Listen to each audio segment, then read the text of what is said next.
வணக்கம். ஜோதிடர் உமாராணி, சேலம். இன்றைய பதிவு சனி சந்திரன் சேர்க்கை தரும் யோகமும் தோஷமும் பற்றி பார்க்கலாங்க. ஏன்னா சனி பகவானும் சந்திர பகவானும் இணைந்திருப்பது புணர்ப்பு தோஷத்தை ஏற்படுத்தும். இந்த இணைவு இருந்தால் அந்த ஜாதகருக்கு முன்னுக்கு வரவே முடியாது. பிரச்சனைகள் அதிகமாக கொடுக்கக்கூடிய அமைப்பு, கஷ்டங்கள் அதிகமாக கொடுக்கக்கூடிய அமைப்பு அப்படிங்கிறது ஒரு ஜோதிட விதிங்க. இது இந்த அமைப்பு இருக்கிறவங்க எல்லாருமே இந்த மாதிரி தான் கஷ்டப்படுறாங்களா, முன்னுக்கு வர முடியாமையே இருக்காங்களா அப்படின்னா அப்படி இல்லைங்க. ஒரு சிலர் கஷ்டப்படுவது உண்டு, ஆனால் ஒரு சிலர் இந்த இணைவால் யோகத்தை அனுபவிப்பதும் உண்டுங்க இவங்களுடைய திசா காலங்கள். அது எந்த மாதிரி அமைப்பில் இந்த சனி சந்திரன் சேர்க்கை இருக்கும் பட்சத்தில் அது யோகமாக வேலை செய்யும், அது எந்த மாதிரி அமைப்பில் இருக்கும் பட்சத்தில் அது தோஷமாக வேலை செய்யும், கஷ்டப்படக்கூடிய அமைப்பெல்லாம் இருக்குது அப்படிங்கிறத இந்த பதிவில் முழுமையாக தெரிஞ்சுக்கலாம். சரிங்களா? இப்போ சனி பகவானும் சந்திர பகவானும் இணைந்திருப்பதே புணர்ப்பு தோஷம் அப்படின்னு அழைக்கப்படுதுங்க. இப்போ புணர்ப்பு தோஷமாக இருந்தாலும் அது யோகமாக கொடுக்கணும் அப்படின்னா அது எந்த மாதிரி இருக்கும் அப்படிங்கிறத ஃபர்ஸ்ட் பார்த்துட்டு அப்புறம் கஷ்டப்படும் பிரச்சனை கொடுக்கும் அமைப்பு அப்படின்னு நான் சொன்னேன் இல்லைங்களா, அது எந்த மாதிரி அமைப்பெல்லாம் இருக்கும் அப்படின்னு ரெண்டாவதாக பார்க்கலாம். இப்போ சந்திர பகவானும் சனி பகவானும் இணைந்திருந்தால் எதனால் இந்த மாதிரி அமைப்புன்னு சொல்கிறாங்க அப்படின்னா, இப்போ அவங்களுக்கு பாருங்கள், இப்போ சந்திர பகவான் அப்படிங்கிறது ஒளி கிரகம். அந்த சந்திர பகவான் சரிங்களா, அந்த சந்திர பகவானுக்கு அவர் ஒளி கிரகம் அப்படிங்கிறதுனால அவர் வேகமாக நகரக்கூடிய தன்மை கொண்டவரே சந்திர பகவான் ஆவார். ஒரு ராசியில் பாருங்கள் 2.25 நாள் தான் இருப்பார். மலமலன்னு நகர்ந்து செல்லக்கூடிய தன்மை கொண்டவரே சந்திர பகவான் ஆவார். அந்த சந்திர பகவானோட இந்த சனி பகவான் அப்படிங்கிறவர் யார்? அவர் இருள் கிரகம், மந்த கிரகம். ஒரு ராசியை கடந்து செல்ல 2.5 வருடம் 2.25 வருடம் இந்த மாதிரிலாம் அதிகமாக எடுத்துக்கக்கூடிய கிரகம் ஆகுங்க.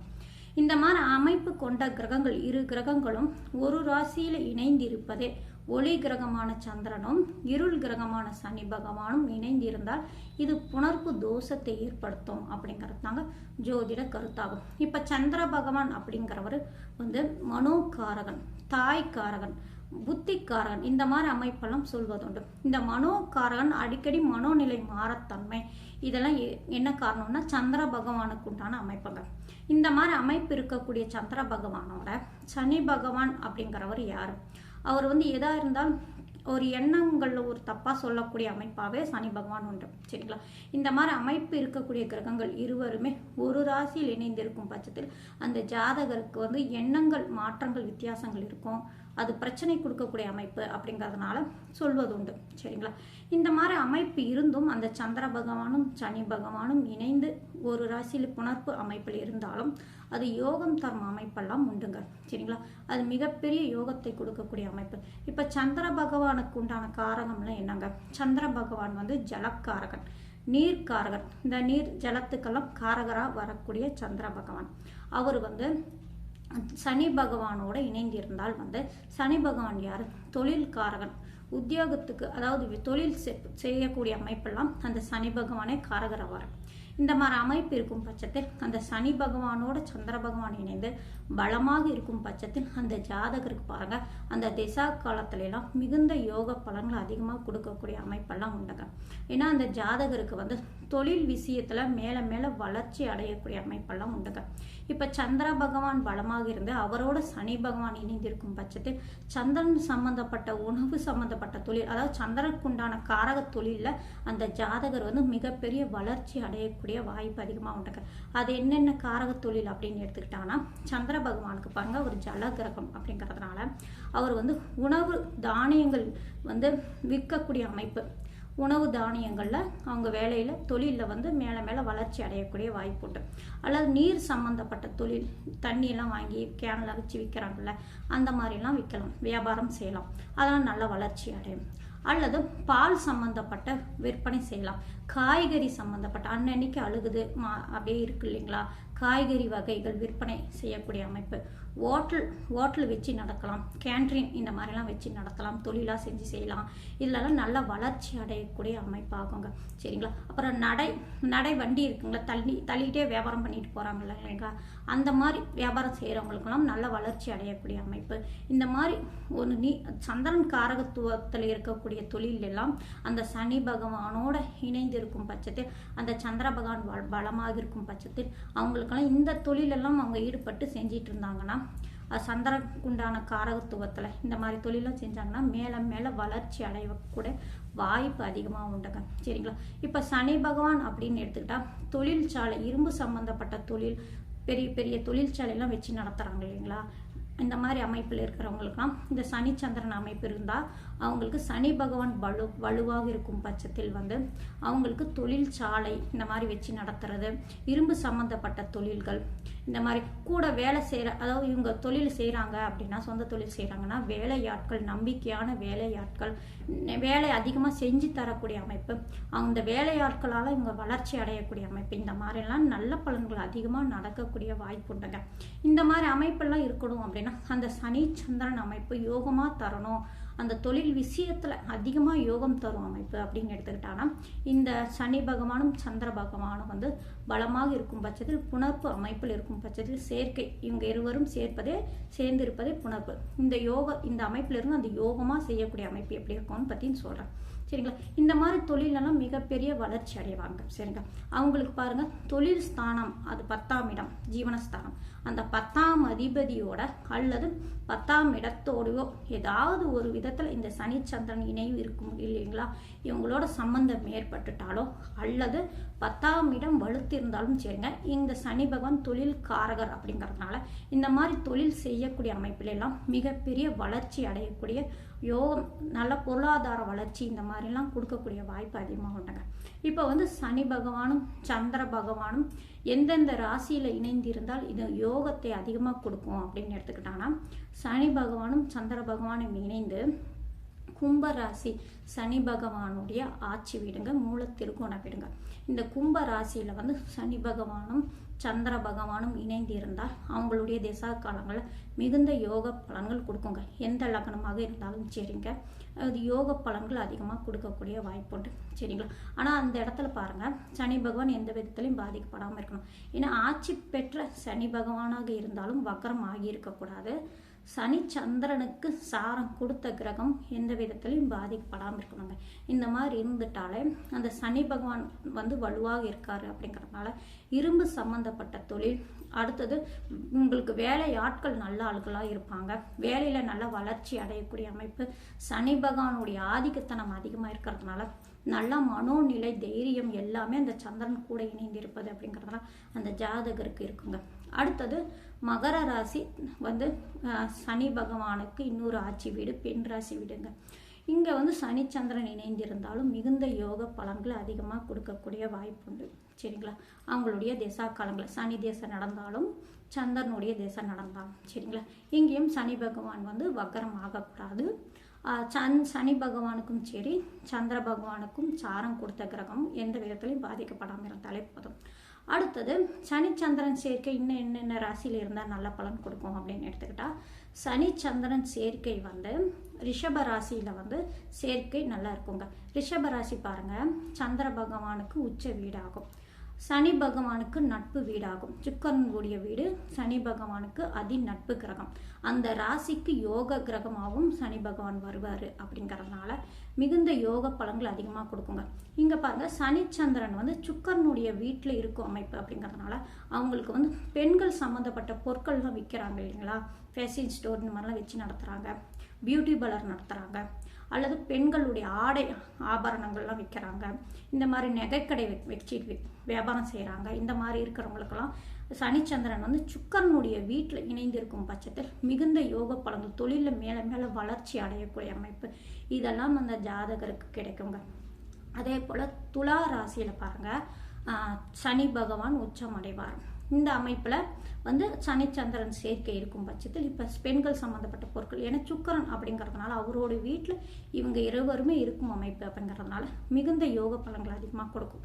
சரிங்களா? இதெல்லாம் நல்ல பலன்கள் அதிகமாக கொடுக்கும். அடுத்தது கடகராசி. கடகராசியில் சந்திர பகவானுக்கு ஆட்சி வீடு. இந்த ராசியிலும் சனி சந்திரன் இணைவு மிகுந்த யோக பலன்களை அதிகமாக கொடுக்கக்கூடிய அமைப்புங்க. இந்த 5 ராசிகளில் சனி சந்திரன் இணைவு புணர்ப்பு தோஷமாக ஏற்படுத்தாதங்க. அவங்களுடைய திசா காலங்களில் மிகுந்த யோக பலன்கள் அதிகமாக கொடுக்கக்கூடிய அமைப்பு உண்டுங்க. தொழில் சார்ந்த விஷயத்தில் மிகுந்த யோக பலன்கள் அதிகமாக கொடுக்குங்க. ஏன்னா சனி பகவான் தொழில் காரகர் அப்படிங்கிறதுனால, சந்திர பகவான் புத்தி காரகர் அப்படிங்கிறதுனால இவங்களோட இணைவு நல்ல அமைப்பில் இருக்கும் பட்சத்தில் அந்த ஜாதகருக்கு தொழிலில் ஈடுபாடு அதிகமாக இருக்கும். நம்ம சொந்த தொழிலில் மிகப்பெரிய வளர்ச்சி அடையணும், அதிகமாக லாபத்தை சம்பாதிக்கணும், இந்த மாதிரி எண்ணத்திலே இருக்கக்கூடிய அமைப்பு அப்படிங்கிறதுனால தொழில் விஷயத்தில் மிகப்பெரிய வளர்ச்சி அடையக்கூடிய அமைப்பு. இந்த இடத்துல எல்லாம் சனி சந்திரன் இணைவு யோகத்தை தரக்கூடிய அமைப்புங்க. சரிங்களா? அதுவே பாருங்க, இந்த இடத்துல தோஷத்தை கொடுக்கக்கூடிய அமைப்பும் உண்டு. இந்த இடத்துல ஆட்சி உச்சமாக இருக்கும் இடத்துல இவங்க இணைவு இருந்தாலும் ஒரு சிலருக்கு இந்த இடத்துலையும் பிரச்சனை கொடுக்கக்கூடிய அமைப்பும் உண்டு. அதாவது எப்படின்னா, இப்போ நான் சனி பகவான் வக்கரமாக இருந்தால் சொல்லியிருந்தேன் இல்லைங்களா, அவங்களுக்கு சாரம் கொடுத்த கிரகம் பாதிக்கப்பட்டு இருந்தால் கண்டிப்பாக இவங்களோட இணைவு இந்த ராசிகளிலும் யோகம் தரும் அமைப்பில் இருந்தும் அவங்க பிரச்சனை கொடுக்கக்கூடிய அமைப்பாகவே மாறிடும். சரிங்களா? அடுத்தது சுக்கரனுடைய வீட்டில் சனி பகவானும் சந்திர பகவான் இணையிருந்தால் அந்த சுக்கரன் எந்த நிலையில் இருக்காங்கன்னு பாருங்க.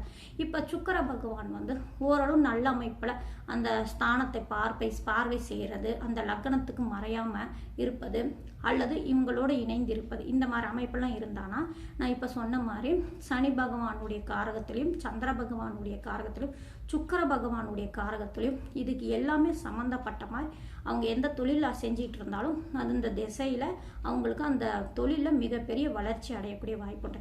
ஆனால் அந்த சுக்கர பகவான் பாருங்க கன்னியா ராசியில் போய் உட்காந்து நீச்சம் அடைஞ்சிட்டாங்கன்னா கண்டிப்பாக அது பாதிப்பு கொடுக்கக்கூடிய அமைப்பாகவே போயிடுங்க. சரிங்களா? அந்த சுக்கரனுடைய நிலையை பொறுத்தே, அடுத்தது அவங்களுக்கு சாரம் கொடுத்த கிரகங்கள் நிலையை பொறுத்தே அந்த சனி சந்திரன் புணர்ப்பு தோஷத்தில் இருந்தாலும் அவங்க இருக்கும் இடத்தை வலு பொறுத்தே அவங்களுக்கு யோகத்தை அதிகமாக கொடுக்கக்கூடிய அமைப்பு உண்டுங்க. சரிங்களா? இதெல்லாம் யோகமான அமைப்பாகவே வந்துருங்க. ஆனால் அந்த கிரகங்கள் எந்த விதத்திலும் பாதிக்கப்படாமல் இருந்தாலே போதுங்க. இந்த 5 ராசியில் மிகப்பெரிய யோகத்தை அந்த ஜாதகருக்கு கொடுக்கக்கூடிய அமைப்பாகவே இருக்குங்க. அந்த லக்னத்துக்கு பாருங்க, சனி பகவான் யோக கிரகங்களா, ஏதாவது அந்த லக்னத்துக்கு சனி பகவான் 5, 9ஆம் அதிபதியாகவோ நட்பு கிரகமாகவோ அல்லது லக்னாதிபதியாகவோ ஏதோ ஒரு அமைப்பில் அந்த சனி பகவான் இருந்துட்டா மிகப்பெரிய யோகத்தை அனுபவிக்கக்கூடிய, சனி திசையில் மிகப்பெரிய ராஜ யோகத்தை கொடுக்கக்கூடிய அமைப்பாகவே இந்த புணர்ப்பு தோஷம் யோகமாக செய்ய இடங்க. அதே போல் சந்திர பகவானும் சரிங்க, அந்த லக்னத்துக்கு ஏதாவது சுபர் யோகரா இருந்துட்டா இதுவும் நல்ல பலன்கள் அதிகமாக கொடுக்கக்கூடிய அமைப்பு உண்டுங்க. சரிங்களா? அடுத்தது மற்ற ராசிகள்லாம் இருந்தானா அது பாதிப்பு கொடுத்துருமா, பிரச்சனையை கொடுத்துருமா அப்படின்னா அதுவும் இல்லைங்க. அதுக்கு என்ன விதி விலக்கு இதெல்லாம் ஒரு நல்ல யோகத்தை கொடுக்கக்கூடிய அமைப்பு. அடுத்தது மற்ற ராசி இருக்கு இல்லைங்களா, மற்ற ராசிகளில் இருக்கும் பட்சத்தில் அது என்ன மாதிரி பலன் கொடுக்கும் அப்படின்னா, மற்ற ராசியில் இருக்கும் பட்சத்தில் அது அந்த வீட்டின் அதிபதியும் சாரநாதனும் அந்த கிரகத்தை அந்த கிரகங்கள் இணைவு இருக்கு இல்லைங்களா, சனியும் சந்திரனும் இணைந்து புணர்ப்பு அமைப்பில் இருக்கு இல்லைங்களா, அந்த கிரகத்தை எந்த கிரகங்கள் பார்வை செய்து அந்த பார்வை செலுத்துது இல்லைங்களா, அந்த கிரகம் அந்த லக்னத்துக்கு யார் கூட இணைந்து ஏதாவது கிரகங்கள் இருக்கோ அல்லது அந்த இணைவு பெற்ற அந்த வீட்டின் அதிபதியும் சாரம் கொடுத்த கிரகமும் எந்த நிலையில இருக்கு, அந்த லக்னத்துக்கு அந்த கிரகங்கள் யார், அதெல்லாம் பொறுத்தே தான் அந்த புணர்ப்பு அமைப்பில் சனி சந்திரன் இருக்காங்க இல்லைங்களா, அது பலன் கொடுக்குங்க. சரிங்களா? ஆனால் இதெல்லாம் ஓரளவு நல்ல பலன் கொடுக்கும், அது ஒன்றும் பிரச்சனை இல்லை. இந்த 5 ராசி நான் சொன்னேன் இல்லைங்களா, ஆட்சி உச்சமாக அமைப்பு இதெல்லாம் நல்ல பலன் கொடுக்கும். ஆனால் மற்ற ராசியில் இருக்குது இல்லைங்களா, அந்த மற்ற ராசியில் இருக்கக்கூடிய அதிபதி, அந்த வீட்டின் அதிபதி அந்த லக்னத்துக்கு யார், அவங்களுக்கு சாரம் கொடுத்த கிரகம் அந்த லக்னத்துக்கு யார், அடுத்தது அவங்கள பார்க்கக்கூடிய இணையக்கூடிய கிரகங்கள் எந்த மாதிரி அமைப்பெல்லாம் இருக்குது பொறுத்தே அந்த பலன் நடக்குங்க. சரிங்களா?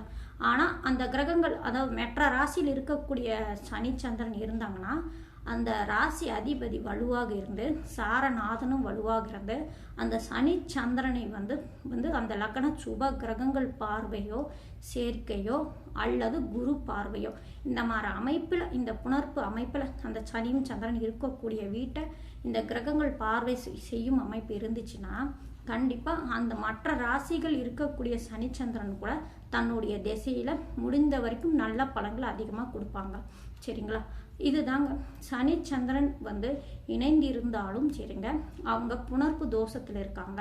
அந்த ஜாதகத்துக்கு வந்து முன்னேற முடியாது, வளர்ச்சி அடைய முடியாது, மனோநிலை ஒரே மாதிரி இருக்காது, எண்ணம் ஓட்டம் ஒரே மாதிரி இருக்காது, எடுத்த உடனே தப்பாக தான் பேசுவார், இது மாதிரிலாம் நினைக்காம அந்த கிரகம் சனி சந்திரன் சேர்க்கை எந்த அளவுக்கு இருக்குன்னு பார்த்துக்கோங்க. அவங்க நல்லபடியாக அந்த கிரகம் இருக்கும் பட்சத்தில் தன்னுடைய திசையிலும் வந்து நல்ல பலன்கள் யோக பலன்கள் அதிகமாக கொடுப்பாரு. அந்த ஜாதகருடைய எண்ணம் மனோநிலையும் நல்லபடியாகவே இருக்குங்க. சரிங்களா. ஆனால் ஒரு விஷயங்க, இந்த சனி சந்திரன் வந்து வேறு வேறு நட்சத்திரத்தில் இருந்தால் ஒரு விதமாக பலன் கொடுப்பாங்க. இருவருமே வந்து ஒரே நட்சத்திரத்தில் இருந்தால் அது ஒரு விதமாக இருக்குங்க. இரண்டு கலந்த மாதிரி இருக்கும். என்ன காரணம் அப்படின்னா, சனி சந்திரன் வேறு வேறு நட்சத்திரத்தில் ஒரு ராசியில் இருக்கும் பட்சத்தில் அவங்களுக்கு மனோநிலைகள் வந்து மாற்றங்கள் இருக்கும். சரிங்களா. அதாவது என்ன அப்படின்னா, வேறு வேறு நட்சத்திர அதிபதிகள் பொறுத்தே அந்த பலன் இருக்கும். ஆனால் இருவருமே ஒரே நட்சத்திரத்தில் இருக்கும் பட்சத்தில் மனோநிலைகள் வந்து கொஞ்சம் வேறுபாடு இருக்கக்கூடிய வாய்ப்புண்டு. அது மட்டும்தான் இருக்குமே தவிர மற்ற விஷயத்தில் பொறுத்த வரைக்கும் ஓரளவு நல்ல பலனே கொடுக்கும். ஆனால் அந்த வீட்டின் அதிபதி நீச்சமாகவோ வக்கரமாகவோ அல்லது சனி சந்திரன் இணைவு பெற்றிருக்கும் அமைப்பில் அந்த லக்னத்துக்கு பாவ கிரகங்களுடைய சாரத்திலையோ பார்வையிலையோ சேர்க்கையிலையோ அல்லது சந்திரனோ நீச்சமாகவோ அல்லது சனி நீச்சமாகவோ இந்த மாதிரி அமைப்பிலெல்லாம் ஏதாவது ஒரு அமைப்பில் அந்த சனி சந்திரன் புணர்ப்பு அமைப்பில் சேர்க்கை பெற்றிருக்கும் பட்சத்தில் கண்டிப்பாக அவங்களுடைய இணைவில் பாதிப்பு பிரச்சனை அதிகமாக கொடுக்கக்கூடிய வாய்ப்பு உண்டுங்க. தொழில் விஷயத்திலும் சரிங்க, மனோநிலையிலும் சரிங்க. சந்திரன் அப்படிங்கிறவர் வந்து அதுக்குண்டான காரகத்தையும் தாய் காரகர் இல்லைங்களா. தாய்க்கும் உடல் ஆரோக்கிய குறைபாடுகள் பிரச்சனைகள், அவங்க தாய் வழி உறவு நிலை பாதிக்கும். அது மட்டும் இல்லைங்க, சனி பகவான் பொறுத்த வரைக்கும் பாருங்க, இரவில் பிறந்தவங்களுக்கு வந்து தகப்பன் காரகராக வரக்கூடிய அமைப்புங்க.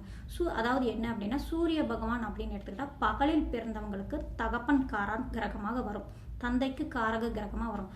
ஆனால் ஜோதிட சாஸ்திரம் வந்து இன்னொன்று சொல்லுது என்ன அப்படின்னா, இரவில் பிறந்திருக்காங்க இல்லையா, அந்த குழந்தைங்களுக்கு வந்து சனி பகவானே தகப்பன் காரகனாக வராரு. அப்படிங்கிறதுனால தந்தைக்கும் தாய்க்குமே வந்து அந்த குழந்தைக்கு புணர்ப்பு அமைப்பில் இருக்கும் பட்சத்தில் சனி பகவானும் சந்திர பகவானும் பாதிக்கப்பட்டிருக்கும் பட்சத்தில் அவங்களுடைய உறவு நிலையும் பாதிக்குங்க, பிரச்சனை கொடுக்கும். இந்த மாதிரி தொழில் விஷயம் மட்டும் இல்லைங்க, உறவு நிலையிலும் பாதிக்கக்கூடிய அமைப்பெல்லாம் இருக்குங்க.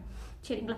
அந்த கிரகம் எந்த நிலையில் இருக்கோ அது பொறுத்தே அந்த பலனெல்லாம் நடக்கும். ஆனால் அது யோகம் தரணும் அப்படின்னா, இந்த நான் மேலே சொன்ன மாதிரி 5 ராசிகள் இருக்கும் பட்சத்தில் பாதிக்காமல் இருக்கும் பட்சத்தில் அந்த லக்ன சுபர்களுடைய சேர்க்கை பார்வை, அந்த லக்னாதிபதி வலுத்தும் 10ஆம் அதிபதியும் வலுத்தும் இருக்கும் அமைப்பில் அவங்க வந்து இந்த புணர்ப்பு யோகத்தில் இருக்கும் அமைப்பு அப்படிங்கிறதுனால மிகப்பெரிய தொழில் வளர்ச்சியில் அதிகமாகவும் முன்னேற்றத்திலையும் பொருளாதாரத்திலையும் சரிங்க அந்த ஜாதகருக்கு மேலே மேலே அதிகமாக இருக்கும். சந்திரனுடைய தேசம் நடந்தாலும் சனியுடைய தேசம் நடந்தாலும் சரிங்க, இதுதாங்க புணர்ப்பு தோஷத்தில் இருந்தாலும் யோகம் தரும் அமைப்பாகும். சரிங்களா. நன்றி, வணக்கம்.